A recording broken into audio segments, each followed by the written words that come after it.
just looking at a message coming in, not to worry.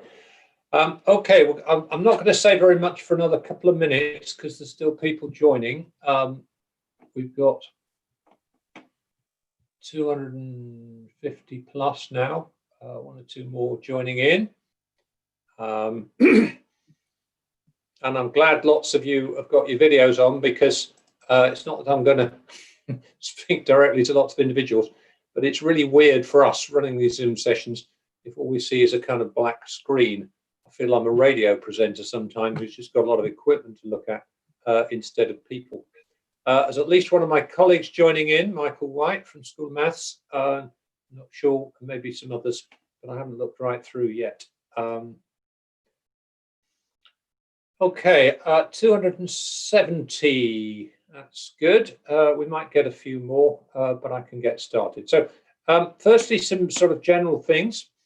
I've noticed from the what I've been looking at on the preparatory materials I've provided that lots and lots of you have been trying those out, and that's good.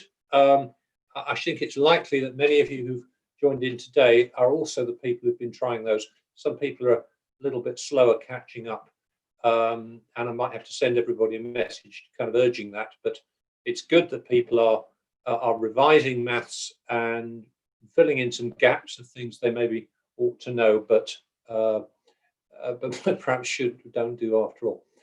Okay, so that was what we've been doing, what you've been doing, and I'll give some feedback later on that. Somebody's just sent a message, I can't hear anything. That probably means your computer is muted, and just checking that mine isn't. I think mine, I should be able to hear you all right. Yeah, good, he's sorted, good. Right, so last week I did an introductory session, mostly dealing with general queries, did deal with a few maths questions. Today is a bit different. I've explained a little bit about what's going on, and you should all have got a message this morning, including a handout that explains the problem we're going to have a look at. And I've also attached it to the chat line. Anybody who's not picked it up before, I sent it on the chat facility. You should be able to pick it up from there. So do download that if you can, because sometimes I'll put it on the screen, but sometimes I'll be talking to you using the chat, and you'll need to be able to look at that as well. Somebody's just asked a question, has timetable changed? Right, well, what's happened with this session, it's optional, so if anybody's missing it, it's not that crucial. But a few days ago, I looked at the induction timetables, and this looked as if it was free for everybody, so I fixed this one up. I was then told this morning that I think it was the civil engineers had another session at this time, and that didn't matter hugely, but I've had a bit of a dialogue with the organisers there, and I think it's possible that shifted around. So if timetables keep changing, all I can say is look at your most recent messages, and that should be okay. We're all trying really hard to sort this out. Stuff's complicated and so on. I hope you guys are all okay. It's a really weird time. For all I know, some of you have been told to stay indoors for a fortnight. That's a bit of a pain, but I hope most of you are able to move around and see the campus in Newcastle a little bit, and get a bit of social time as well as all of this. Okay, so what are we going to do today? Well, most maths you've done in the past, and most maths modules you're going to do in future are about solving maths problems. But as engineers, you're going to be much more concerned with formulating maths problems and applying the results than you are with actually solving. It's a bit like a medical practitioner has to understand a lot of anatomy and physiology, even though most of the time they're looking at the outside of the patient. So it's a bit similar. So what I want to do is take you through an exercise of mathematical modeling, where I'm going to look at a problem that's a sort of real life problem, very simple one. I'm going to get you to talk to each other in breakout rooms and see if you come up with some thoughts and suggestions and questions. But there are a lot of people in this session, so we'll have to see how well that works. I'm not recording this session. But from the week after next, when we're getting into the formal teaching, these sessions will be recorded so that anybody who can't get in can look at them later. And if anybody's got a rooted objection to recording, they'll have to switch their video off. But today we're not recording anyway. Okay, I'm going to switch to sharing screen and show you a couple of things about mathematical modeling. And we'll go on to that handout you've seen, and then I'm going to get you thinking about it and so on. I think people are asking each other questions. That's great. If you can answer each other's questions, that's great. If you're trying to see me and not hundreds of other people, as somebody says, double click, or up the top, you should see there's a speaker view. I think if you double click on me, you'll get just me if you want that. Not everybody just wants to look at me, but there you are. Okay, I'm going to share screen and you'll see what we see next. What I'm showing you next is this. This is just a title page, but this is what I want to talk about. Mathematical modeling is a process, and I do run a course for second year mechanical engineers on this, and I have run courses for foundation year, and a few of you who are on the Partners Summer School will have heard some of this before, but it's a different exercise from the ones I used then. When you're doing your engineering modules, you'll get bits of this, how we go from the physics of a problem to the maths, and in things like your final year design projects, you'll certainly be doing some of this sort of work. So what are we talking about? Our aim is to use mathematics to describe the real physical world. And one of the first things we have to do is to understand the problem. We have to clarify with, well, who's posed the problem? Is it a client? Is it your boss? Is it a colleague? Is it one you've identified yourself? Is it clear what the problem is and what the aims of the problem are? And if you're not clear on that with your clients, then you're going to have trouble later. There's a massive, massive issue between the Ministry of Defence and I think it's Vickers over the new frigates that were designed and turn out not to work very well when they're in warm areas like the Persian Gulf, because the water is not cold enough to cool the electrical systems. So there's a failure of specification there. What do I mean by assumptions and simplifications? Well, an assumption is something where you feel you can leave something out completely. For example, you assume that in designing, I don't know, a gearbox for a car, that only a normal human being is going to operate it. It doesn't have to be elephant proof. That seems a good assumption. You assume when you're putting up a garden shed, you don't have to do any geotechnical surveys on the quality of the soil underneath. Those are fair assumptions. Simplifications are a bit different. When you've set up your problem, it might actually not be possible to solve it, or it might be that you want a quick idea of whether the problem's got a solution before you refine it and get a more accurate one. So you're designing a bridge and you're trying out some different designs. You might initially leave out effects of the wind, effects of the traffic, and just look at the basic structure.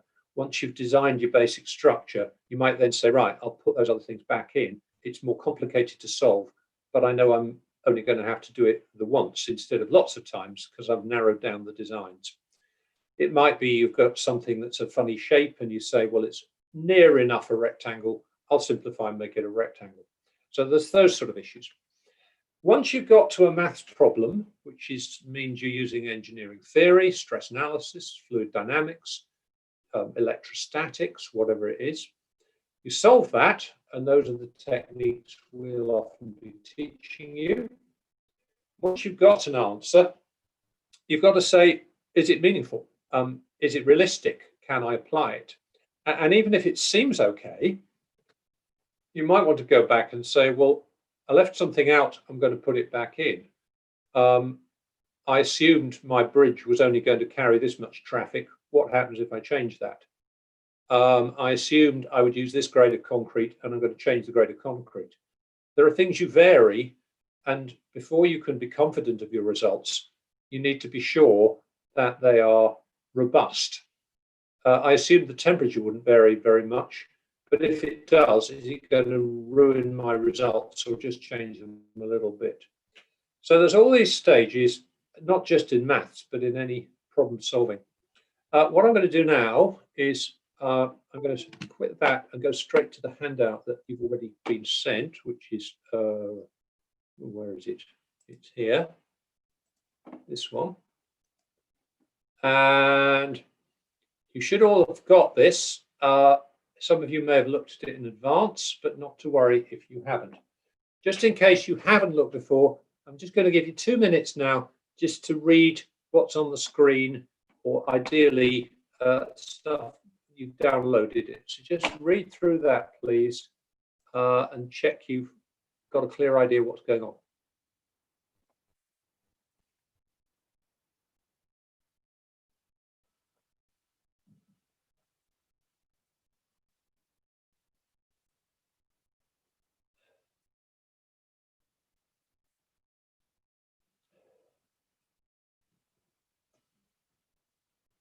John, can you hear me? Yes, David. Just been having a bit of a chat with Michael, and we're not quite sure about whether there's a limit on the number of people you can have when you set up breakout rooms. Well, that's a good thought. We'll find that out. Breakout rooms, John, it's the fact that only 300 people are allowed into the session, and somebody in the chat log, one of the students has said that their housemate can't get on because we're already at 300. So nobody else is on the session. Okay. We've got more than 300 out of the 500 students already. Right. Well, I suppose it's good news that more than 300 want to join in, and it's bad news that they can't. And I'm apologise, and I'll send a message to apologise because I didn't actually know there was a limit of 300. But in practical terms, I could call it a good turnout. Because the last session I got rather fewer, and I wasn't quite sure. It's a shame, and I will have to apologise. Whether it's worth running again, I don't know yet. That's a useful thing to know. The Zoom system will accommodate more than 300 people, but it looks like the university license doesn't. I've been in Zoom sessions of over 300 elsewhere, national events, so it's a limitation I wasn't aware of. But okay, so students, just so you're aware, David Swales and Michael White, colleagues of mine, are both here. Hello. And chip in. Hi. Okay, I think people have had a chance to look through that sheet. I hope you've got it on your own machine, because in a minute I'm going to ask some questions and I want to be able to see answers, and I can't do that while I'm sharing the screen as well. I don't think. If I may be wrong about that, let me just see if I can. Or perhaps I can. I want to get the chat up. That's all right.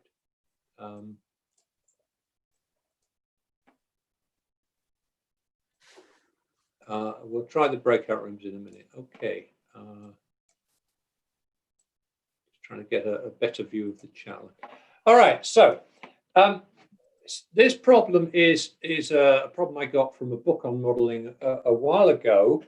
And what I want to do first is just make sure everybody understands what we're trying to achieve here. You're given a plan view of a small art gallery, and the presumption is that paintings can be hung on the walls and on this central screen here. And in order to prevent damage or theft, there's going to be a camera here and a camera here, and you've got some data on the cameras. Before we get into any sort of technical issues, I think the starting point is, does everybody understand what we're trying to achieve here? The question says, analyze success. So the question is, what does success mean? There's two questions I want to ask you. One is, what does success mean? What is an effective surveillance system? And how would we evaluate that if we were a designer, or if we're checking out an existing system that we might want to modify? And secondly, is there anything in the problem as it's described that has already been simplified, or that you think we need to simplify before we do any calculations at all? Now, what I'm going to try and do is break people into, somebody said the Microsoft Teams allows bigger meetings, but I don't know if it allows quite the same facilities. Maybe we'll have a look at that, David, later. But I don't think we're often going to have such big groups. Okay, I'm going to put people into breakout rooms if I can. And I want you to talk in your group and try and answer those two questions. What does success mean? What would mean an effective system? For the moment, ignore the point about the guard looking 50%. And secondly, what has already been simplified, or do you think we need to simplify to make any progress? That's what we're going to do. Let's see if I can make the breakout rooms work. Okay.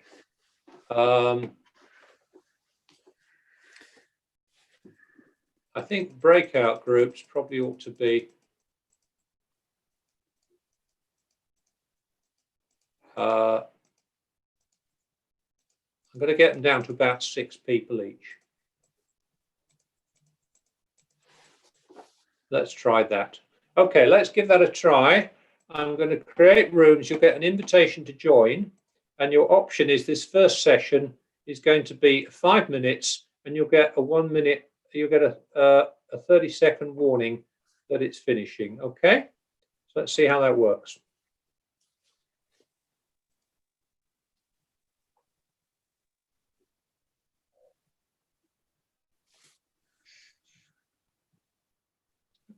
I'm trying to start it up, and it's not at this moment. It's not responding. It may be just because it's working. It's probably because it's working out the breakdown of all the numbers.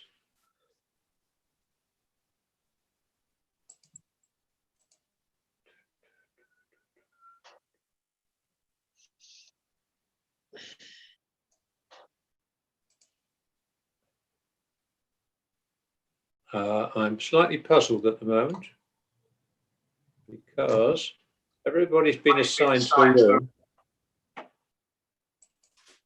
Yes, I've done the assigning, but it's not opening them at this moment.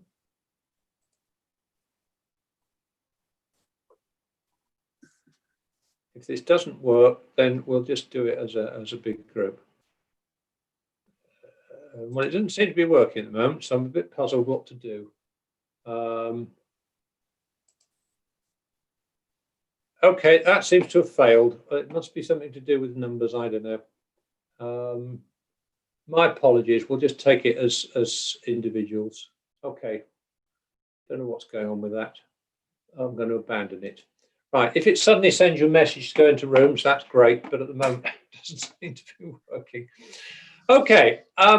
Just have a think. I'll give you another couple of minutes just to have a think about it. And then I want to see what people have come up with as those two questions. What counts as success and what simplifications are we needing to look at?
Okay, you've had a bit of a chance to think there. Let's tackle the questions separately.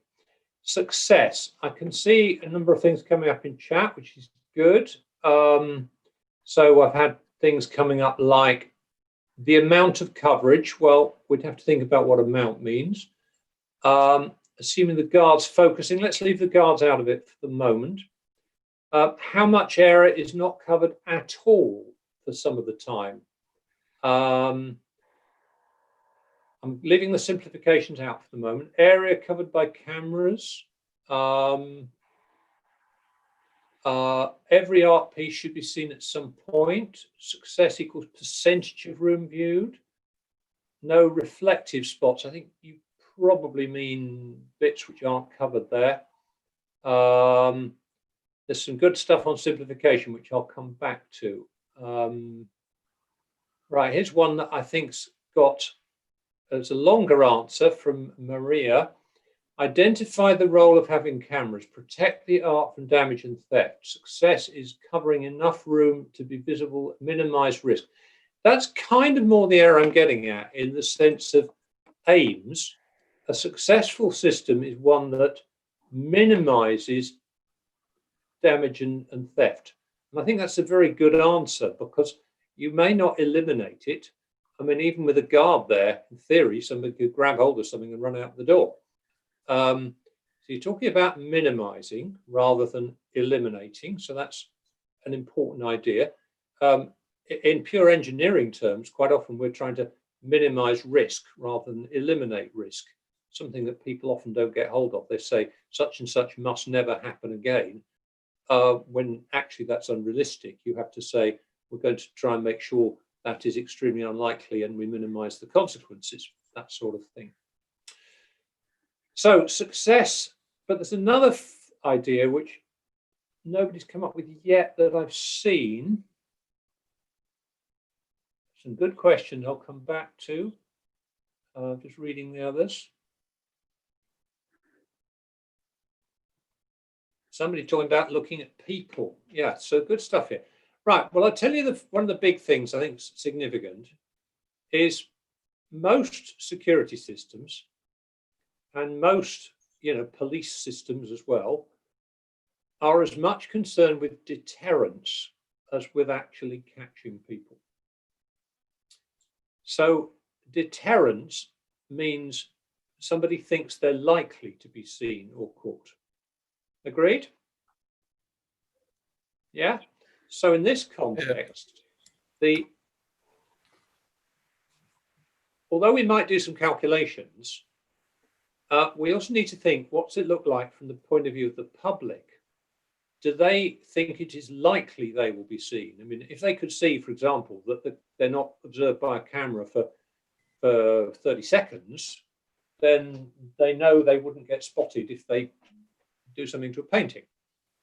But if they are not seen by a camera for a few seconds, they might think, well, that's still very chancy. Okay. That could also include, you see, the cameras have got a view of 30-degree, beam's not the right expression really. The camera can see a 30-degree field of view. But the public don't know that. If the camera's pointing vaguely in my direction, I'm rather inclined to assume it can see me. If I'm doing anything that I don't want to be seen, I'd want to be well out of the line of the camera and not take my chance on the exact angle. So that 30 degrees is doesn't completely determine the effectiveness. You see what I mean? You'd like to be sure of seeing people, but what's just as important is they think they might be seen. So that's quite an important point. And actually, later on, that thing about the guard watching 50% of the time, that comes a bit in the same category. I'm just going to pause a moment. I'm just getting some, I'm going to have to send a very quick message to the people who can't get in. I'm sorry about that. Just give me 30 seconds. I want to send a quick message because it's, I realize some people are unable to get in, which is a shame.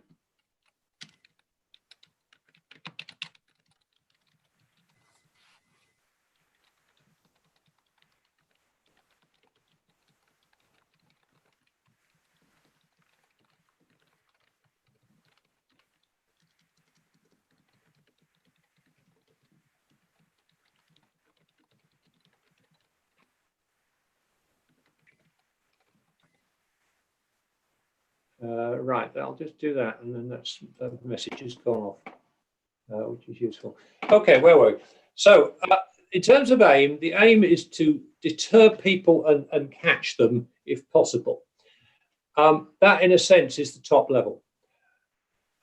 Success, people have talked about maximizing visibility, minimizing time out of sight, all that kind of stuff is all relevant. Good. Another thing about the cameras, a lot of modern cameras are in a kind of cover, which means the public can't even see which way the camera is pointing. And that would probably add to the deterrent effect and make it more effective because they couldn't even tell whether they're being looked at. Okay, simplifications. Let's see what people have been saying. Somebody said that the middle screen is very thin. That's a good one to spot. If that's very thin, it won't affect the visibility very much. If that was a big, thick chunk in the middle, I'm going back to share screen for a second. If that middle bit was a big, thick piece, then it could affect the visibility more. If it's thin, then we can just treat it as a straight line for this calculation. That's a reasonable simplification. But there's a massive, great simplification here. One person's kind of touched on, but nobody said explicitly, what in the problem that I've set you on paper, there's a big simplification that's kind of built in, and it's important in terms of how we tackle the problem. What makes this problem, what can we do, or what's been done to make this problem more doable? I'm going back to the chat now. Yeah, good. Somebody spotted it. Are we treating this as a two-dimensional problem or a three-dimensional problem? That's really important. If this was a real art gallery, it's three-dimensional. The cameras are probably in the top corners by the ceiling. The geometry gets much more complicated. You probably wouldn't put any pictures in the corner near the camera because it would be below the line of sight and too easy to do something with. You'd only put them further out. It certainly makes any calculations far simpler if we assume for the moment it's two-dimensional. So if you're trying to get a rough answer to this problem, then two-dimensional is probably fine. It might be you go back later and try and do it again with three-dimensional and get some more accurate answers. That's what I meant about varying the model. But let's just assume it's two-dimensional. So the camera field of view, as Ethan has said, it is a cone as on the paper and not in 3D. An important assumption, one or two people have talked about the people. There's one just come up from Jazz. If there's a big crowd, you can't see everything. So if we talk about the effectiveness of this system, if there's lots of people in there, then of course people might get in the way of the cameras. And that's important. That's where being three-dimensional is helpful because the camera can look down a little bit and might be able to see people reasonably well. And the guard might spot people who are behaving suspiciously rather than just waiting till they've grabbed hold of a painting. So let's stick with two-dimension. And for the moment, we won't look at the people and we'll just look at the geometry. Okay. So lots of good ideas in there. Cameras can't see directly below. That's all part of the three-dimensional thing. No people. Yes, we've mentioned that. Line of sight. Lots of things that are overlapping. Does the middle screen reach the ceiling? That's another good question. If this was a real room, let's go back to the picture again. If that was a real room, although the cameras might be up by the ceiling, this middle wall here might be only limited height. And then you could see over the top, and that would be quite relevant as well. Okay, let's go with assumption it's two-dimensional. We could assume some other things. We could assume there's no doors, there's just an archway. What about somebody running in and running out? Well, let's leave that aside for the moment. Let's just go with the geometry. Right, here's two questions about cameras, and I'd like you to think about. First question is, if the camera's got a 30-degree view and it swings back and forwards, how big a swing do we want to put on the camera to give the best effect? That's one question. What's the maximum rate of swing on the distance for swinging the camera around? And a second question about the camera. Got two cameras. Hope you can see these all right. One there, one there. Do we make the cameras both go clockwise at the same time and then anti-clockwise at the same time? Or do we make them swing this one clockwise, this one anti-clockwise, and then this one clockwise, this one anti-clockwise? Now that second question, I think, has got a simple answer, but you can check that. More significantly, how big a swing are we actually going to put on those cameras and why? So I'd like you to think about that, please.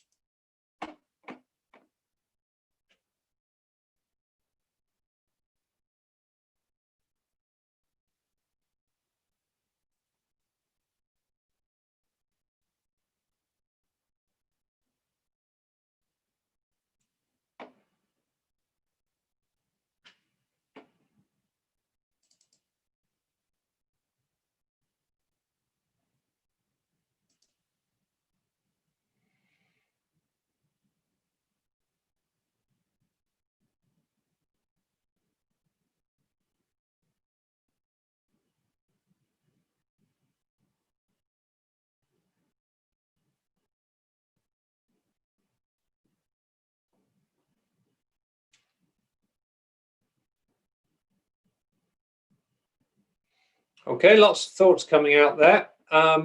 Two main issues. I'm going back to the picture next. Keep the comments coming. I'm going back to the picture.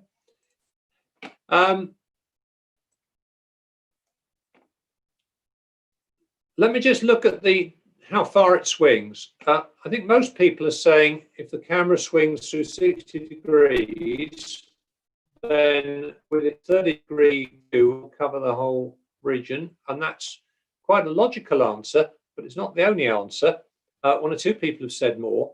I think the main reason why you might want to swing more is that if you only swing through the 90 degrees back and forwards, sorry, the 60-degree swing, the 90-degree coverage, then the camera spends very little time looking along the walls. If you make the camera swing a bit further, then it's going to be looking along the wall for slightly longer. That might be improvement for security. If you're trying to see the painting, if you're only trying to see the people, it might not matter so much. If you're trying to see the painting, you might want to spend more than 2 seconds, so to speak, looking along the wall. Unless you can configure the camera so it actually stops for a second at the end, but we haven't got that information. So if the camera moves back and forwards with no delays, then there's some advantage in going slightly further to get a bit more time looking at the wall. So that's one question that's worth following up. The issue about in phase and out of phase, people who say out of phase could mean several things, but first question is, should they both go clockwise, which means this camera will be looking at that area while this camera was looking at this area, or should you arrange them so they're both looking this way and they're both looking this way? Well, I think it's logical on the whole that they're not both looking at the same corner. I think most people could see that. But you've got another question, which is whether they do it exactly. In other words, should this camera look exactly that way when this camera is looking exactly that way? Or should you have them with a slightly different time difference? And the answer is, I don't know, but that's something you'd have to think about. So there's a number of possibilities there. You might even have them going at slightly different speeds or all sorts of things if you could arrange that. But I'll go back to this point that the public might not even be able to see where the camera is pointing if it's got a cover. And even if they can, they don't know exactly what angle's covered. So if the camera's pointing over here, somebody might still think they're in sight, even if they're over here, because they don't know the field of view. So effectiveness depends partly on uncertainty if you're talking about deterrent. I mean, almost all of us, if we drive a car and we see a red traffic light, we'll stop at it, even if it's a pedestrian crossing on an isolated road in the middle of the night, There is no conceivable risk. Is that just habit, or is it a sneaky feeling that somebody might see us and get into trouble? It's a mixture of those things, even for law-abiding people like me. So deterrence is an issue. Okay, so assuming we've got to decide about the camera position and timing and angles, what else might we go on and think about in terms of evaluation? What might we calculate? And I think I've seen some ideas, but let's see if there's any more ideas coming up about what we might want to do.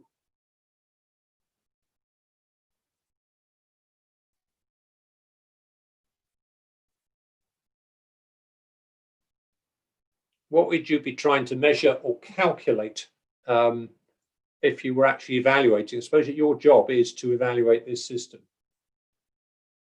How long each section is observed. The capacity, how many the room holds, that's a good one, but we've decided for the moment we're not thinking about people, we're thinking about the sort of geometry of the room. Come back to the people issue later if we can.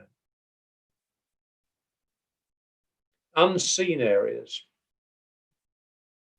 Percentage of coverage, minimum and maximum, how many paintings are observed at any time, any blind spots, percentage of wall covered at any point, the longest time any particular piece of artwork is not in view.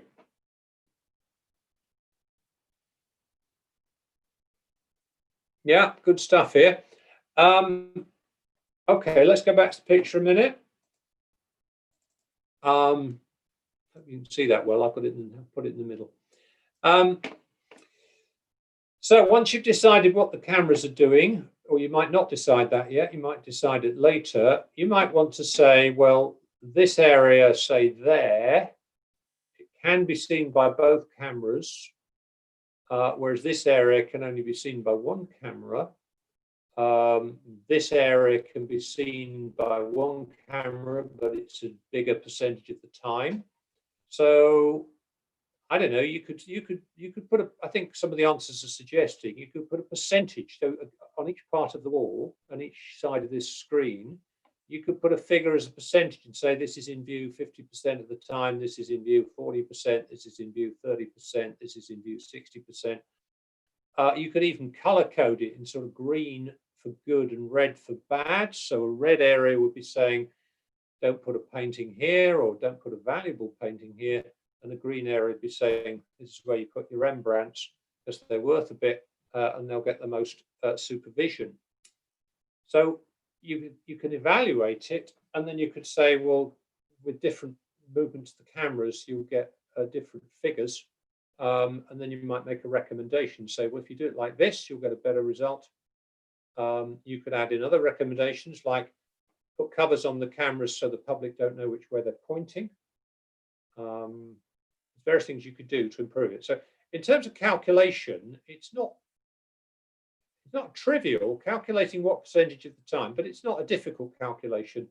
And if I were to give this as an assignment, I'm not going to, but if I was giving this as an assignment, you could go through and say, if we make the cameras move like this, then this area, comes out as 54%, and this area comes out as 47%, or whatever it is that you get as your results. How long for a person to get to a painting from the entrance? So that's most. If we go back to the issue about people, you've got quite a lot, because you've got can a person dash in and dash out? Can they get out the door? Do other people get in the way of the cameras? There's lots of stuff about that. And if it's going to be an effective system, you'd need to think about that. But remember, it is three-dimensional. The camera would be higher up. And so the chance of being completely concealed by other people is maybe not that good. Somebody says, how would you work out a percentage? Well, let's go back to the picture a minute.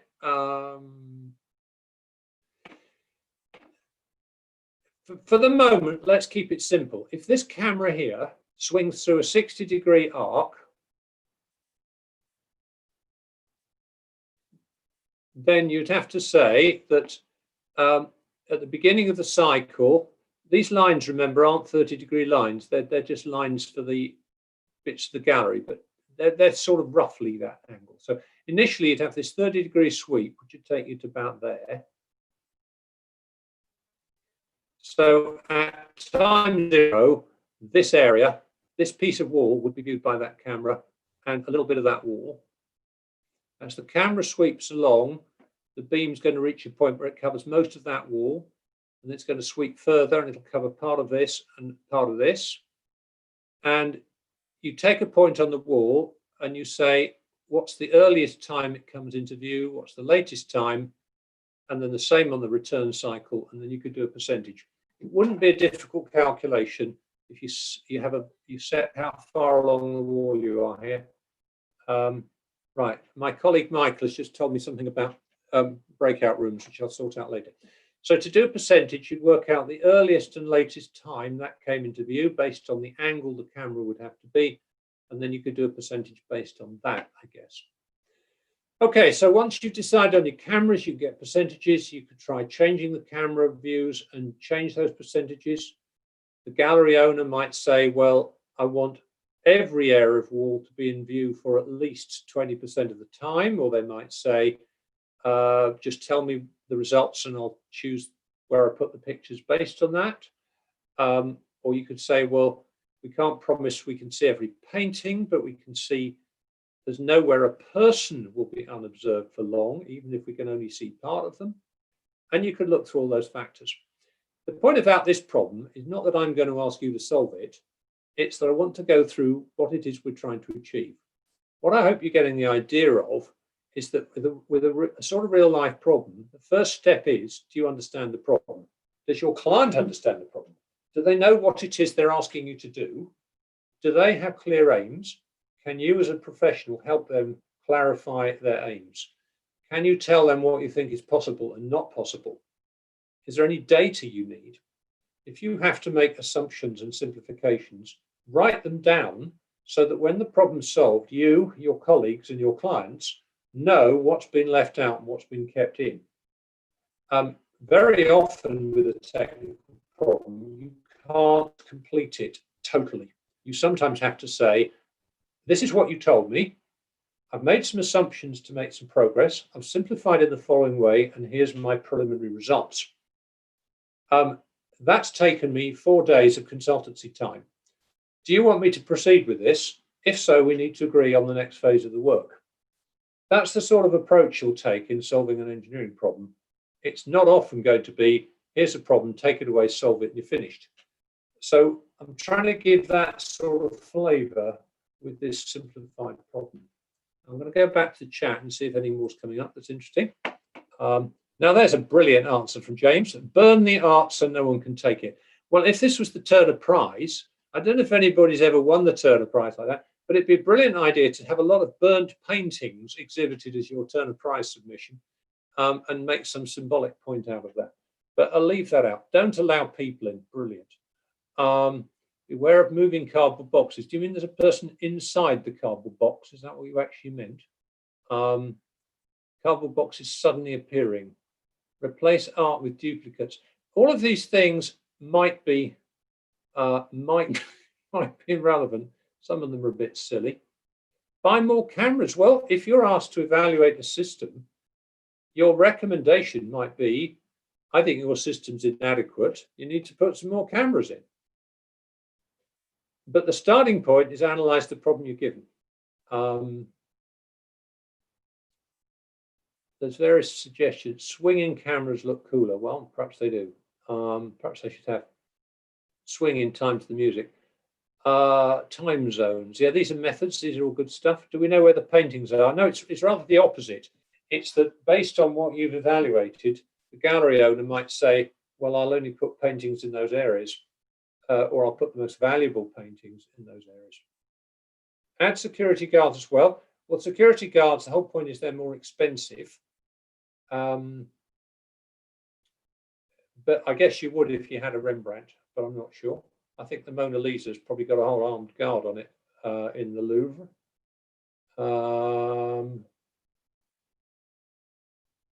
Can you explain one more time? I'm not quite sure which bit. Add fake cameras. That's actually a good answer, because if you're talking about deterrence, the public don't even know if anybody's looking at the camera. And the guard watching 50% of the time, well, if the guard only watched, well, I ran this session with a different group earlier. If the guard only watched for the first half of their shift and then didn't watch for another hour, that would not be very effective. If the guard watches for 5 minutes and stops for 5 minutes, remember the public don't know whether the guard's watching. So you might say it doesn't make that much difference. You can't assume it halves the effectiveness because the guard's only watching half the time, because the public don't know which half of the time he's watching. But it's certainly relevant, and if the guard gets lazy and goes off on his rounds and it's not observed for an hour, there might be all sorts of trouble.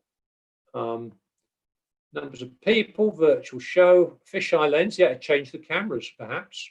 Putting in attendance is expensive. Having a wider view from the camera is perfect. Handcuff everybody who enters, brilliant, brilliant. The mirrors is quite an interesting idea. If you put a mirror, I'm going to go back to the picture a minute. If you put a mirror, if the camera's here, but you put a high level convex mirror here, in, or maybe several places, then it might be that the camera can get a bigger view by using the mirrors, like attendants do and bus drivers do. So that's an interesting one. This is something about people's behavior.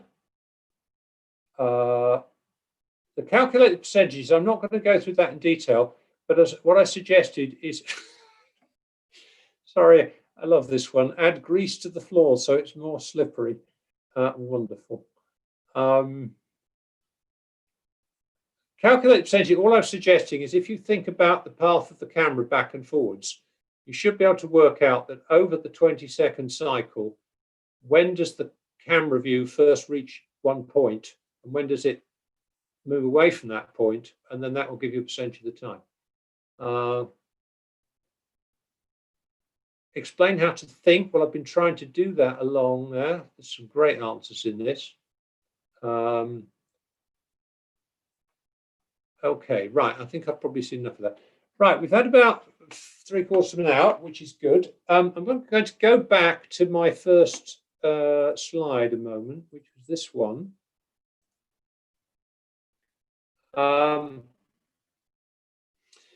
What I'm trying to introduce you to is the idea that when you've got a problem, which often will look more like engineering and less like this, you can't just launch straight into it. There's a number of stages, and I've written some of them here.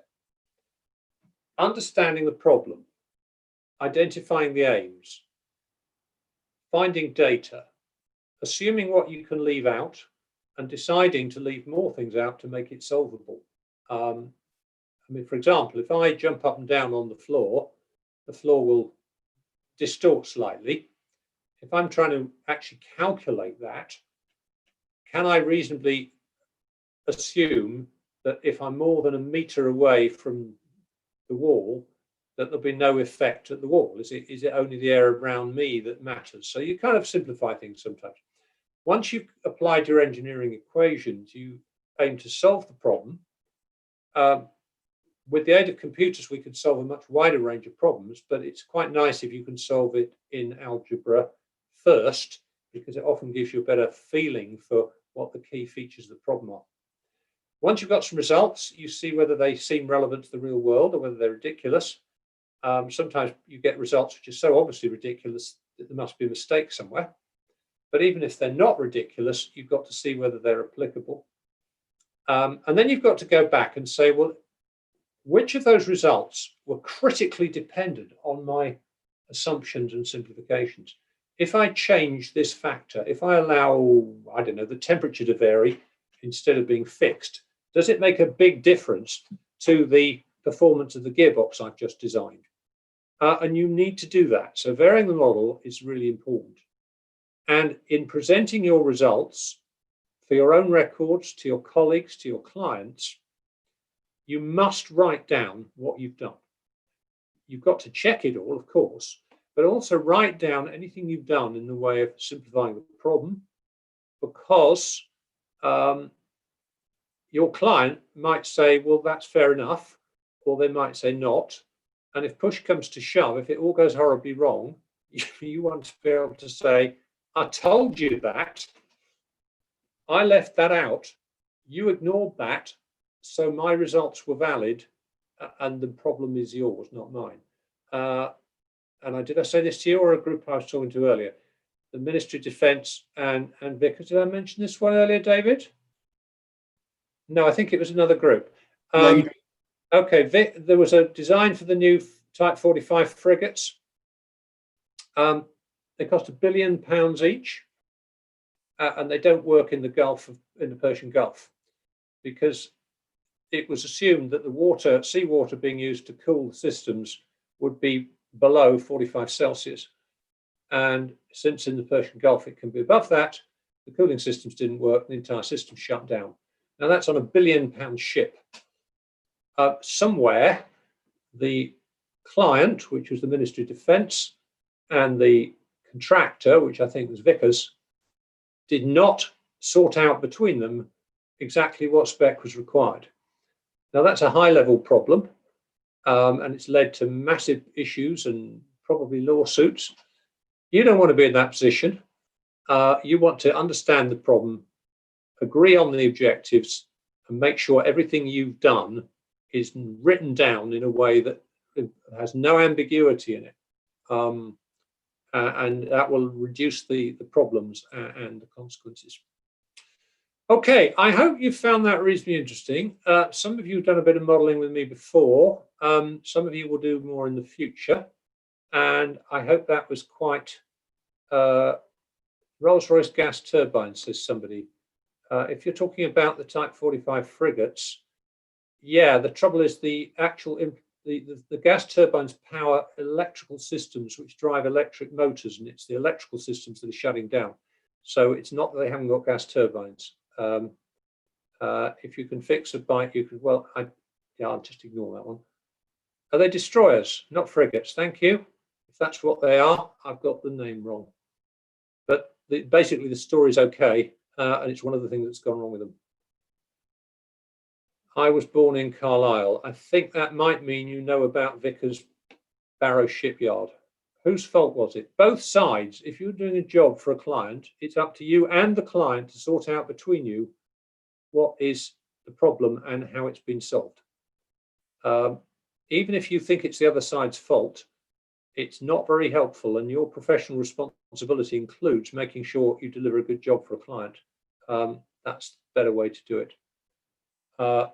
Made in the Royal Navy, that's not meaningful. Ships are not made by the Royal Navy. They are procured by the Ministry of Defence Procurement Executive from commercial contractors. Okay, I'm going to stop there. Thanks for all your comments. Thanks for your input. Sorry the breakout didn't work, and I'm going to apologise again to the people who couldn't join in. I'll have another look at whether to run a session next week, but if I do, it'll be just on the ordinary maths. At the moment, I think probably not, because you've all got induction programs with things in. And if I do, then it'll be just math questions, just in case the stuff you want to chase up. What I'd quite like to do to finish off is if you found that interesting, if you give me a thumbs up, it's quite encouraging that I know, get a bit of feedback. So one of the yellow thumbs up would be quite good if I can see. I'm getting a few of them, that's good. Quite a few of you, well, that's good. I'm pleased you thought it was interesting. It's not exactly like an engineering problem, but in the time available, it seemed a suitable one to get underway. Okay, if you haven't finished working through the preparatory materials, please keep working on those. If it all seems fairly simple, then I'd urge you to look as a minimum at the sheet of differentiation and integration questions, which were compiled by my colleague David, who's on today. And that's good practice for stuff we're going to be using all the time in the main maths course. Somebody's saying, where do I find materials? Go to the Canvas page for this module, and you'll find everything there. Integration questions, there's a sheet of integration examples. It's all under the resources section on the Canvas page. Hope that covers everything. If you think of anything more, you can send it through on the discussion board, or if it's something you'd like to keep just personal, you can send an email. Okay, well, thanks for joining in, everybody. See you again soon.